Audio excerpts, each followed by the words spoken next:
जळगाव जिल्ह्यातील रावेर तालुक्यात 1,500 पेक्षा अधिक केळी उत्पादक शेतकरी हे पीक विमा भरपाईपासून वंचित असून 2024 ते 2025 या वर्षातील केळी पीक विम्याची भरपाई मिळत नसल्याने केळी उत्पादक शेतकरी हे आक्रमक झाले आहेत।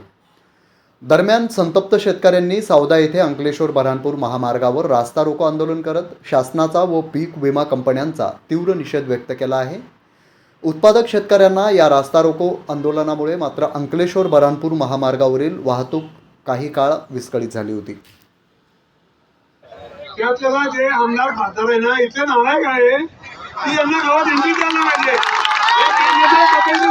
आमदार खासदार आहे काय तर म्हणे आम्ही आले 5 वर्ष निवडून देता येले ते घरी राहता, आता यार त्याला लाज वाटायला पाहिजे ना डी त्याला यायला पाहिजे आणि आमदार आणि खासदार होतो कोणत्या लक्षात घ्यायचं आम्हाला घेणं नाहीये।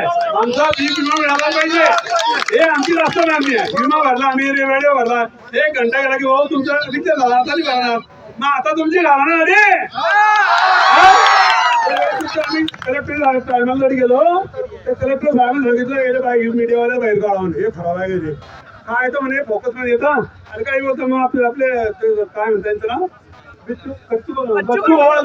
बच्चू भाऊ कडक शेतकरी नेते आहे ते आरोग्य करता त्या कलेक्टर काय म्हणे तू काय करतो म्हणे आम्ही उतूर मध्ये इतकं नारायण सरकार आहे यांना काहीतरी जागा दाखवायला पाहिजे। आपण संध्याकाळ म्हणजे तहसीलदार नाही आले तरी उठायला जागे मित्रांनो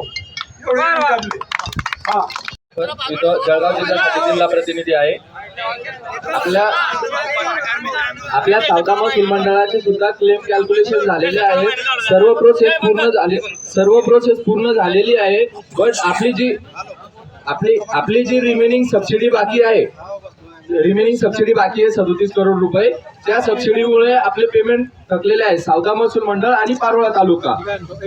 एक मिनिट, आमदार असतील, खासदार असतील, मंत्री असतील यांच्यापर्यंत आपण जाऊन शेतकरी प्रतिनिधी म्हणून त्या ठिकाणी जाऊन सर्व शेतकऱ्यांनी त्या ठिकाणी विविध प्रकारचे निवेदन दिले, विविध प्रकारच्या बैठका झाल्या।